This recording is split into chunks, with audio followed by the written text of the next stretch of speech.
In this tutorial, we'll learn how to track gamification data using a spreadsheet. We'll learn about 3 different approaches to gamified grading. We'll explain some methods for calculating grades in the gamified classroom. We'll explore methods for implementing leaderboards. And we'll see how to build a spreadsheet and leaderboard for use in your gamified classroom. Let's get started. First, let's look at 3 different approaches to gamified grading. Approach 1 is to replace grades with experience points. In this approach, students earn these experience points as they accomplish goals and as they move through various levels of mastery. The expectations for earning experience points must be clearly explained to the students in terms that they understand. The second approach is to use a combination of traditional grades and experience points. In this method, the teacher tracks experience points in 3 different areas, given game-style names: student work, teamwork, and simulations. In this method, high point values should be used, as they typically are more motivating than low point values. Progress in earning experience points can be tracked on a leaderboard. It's important to note that experience points can be accumulated, but should never be deducted from a student's score. In this approach to grading, more traditional grading methods are used for tests and quizzes. Although it's logical to conclude that students who do well in the gamification aspects of the classroom are also going to be likely to perform well on tests and quizzes because of the effort that they have put into the practice of the skills through the gamification activities. If you're using a leaderboard to encourage healthy competition among your classes and to make the learning more visible, students may even choose to use their gamer tag names instead of their real names, even on the more traditional tests and quizzes. What might be the rationale for separating the traditional grades and the experience points? Well, the leaderboards that track the experience points can be public, and these experience points can be awarded in order to motivate and inspire kids to progress along the storyline or narrative that's created for the class.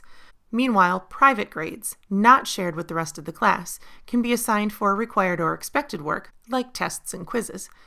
Students can be motivated to earn even more experience points by taking on side quests.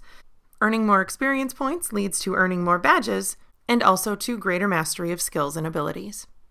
The third and final approach is to track experience points, and then turn those experience points into grades. In this approach, points are assigned to each game level. And at the end of the marking period, these experience points are translated into traditional grades.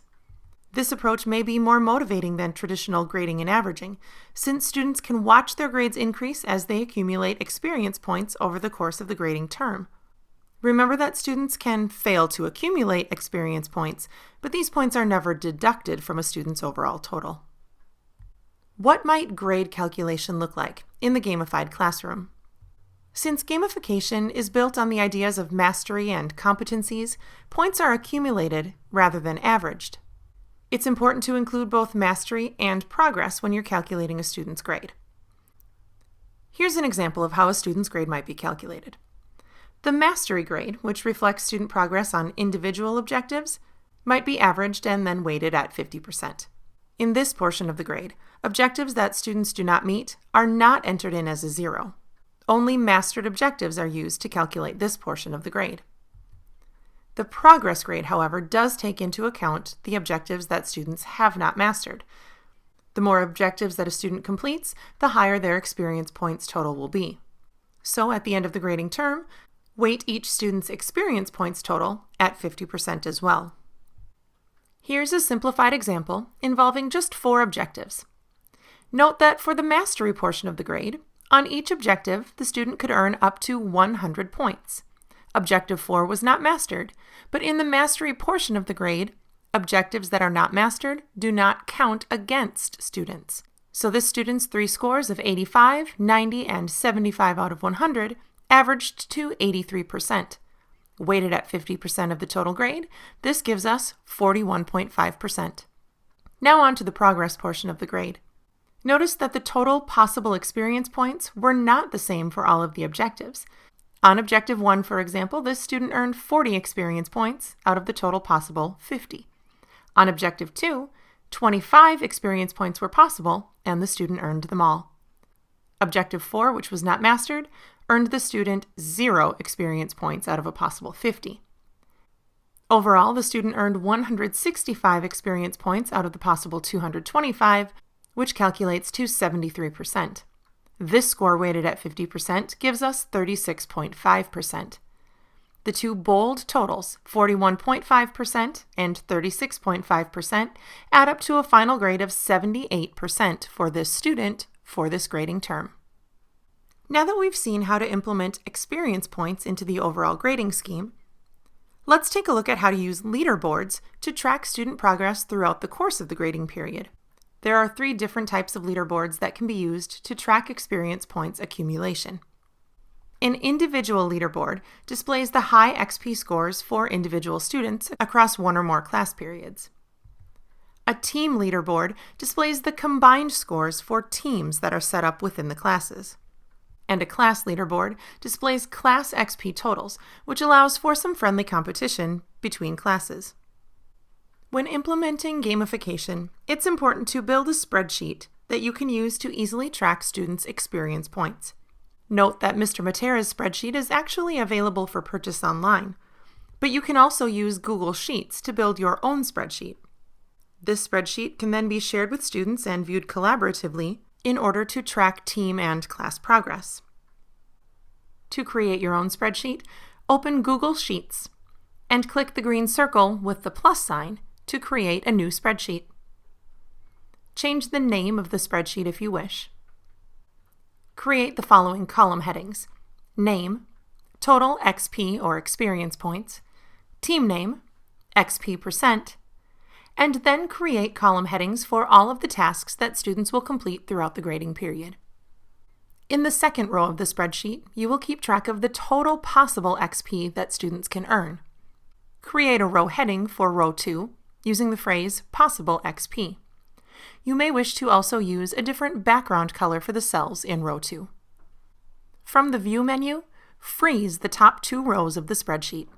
Now we'll write a formula that tells the spreadsheet to add up all of the XP scores for the first student on the list. Notice that the range of cells that I indicated is from cell E3 to cell ZZ3. If you have created your complete list of tasks, you'll know exactly which cell you need to end with. Now copy and paste the formula to the rest of column B. Next, we'll tell the spreadsheet to divide each student's total XP by the total possible XP found in cell B2. Unfortunately, since we're dividing by the same cell value each time, this formula can't be simply copied and pasted. Type in the formula that is unique to each student in the list. We also need to create a formula to fill in cell B2 with the sum of all of the possible XP values from all of the tasks through the grading period. Now assign total possible XP values for all of the tasks on the list. Have students select gaming names and enter these names in column A. Finally, let's see what the spreadsheet looks like with some student XP scores entered in. At any time, you can sort the sheet by student name, team name, XP percentage, or any other factor that you wish. In this tutorial, we learned about 3 different approaches to gamified grading. We saw an example of calculating grades in a gamified classroom, and we talked about implementing leaderboards to track experience point accumulation. Finally, we saw how to build a spreadsheet and leaderboard that can be used to track progress in your gamified classroom. Here's a chance for you to stop and reflect. Are you confident in your ability to use Google Sheets to build a spreadsheet that could be used to track experience points in your classroom? Can you see experience points fitting in with the grading system that you currently use in your classroom? To dive a little deeper and learn how to apply this information, be sure to check out the Additional Resources section associated with this video. This is where you'll find links targeted toward helping you discover more ways to apply this course material. Thanks for joining me today. Have a great day.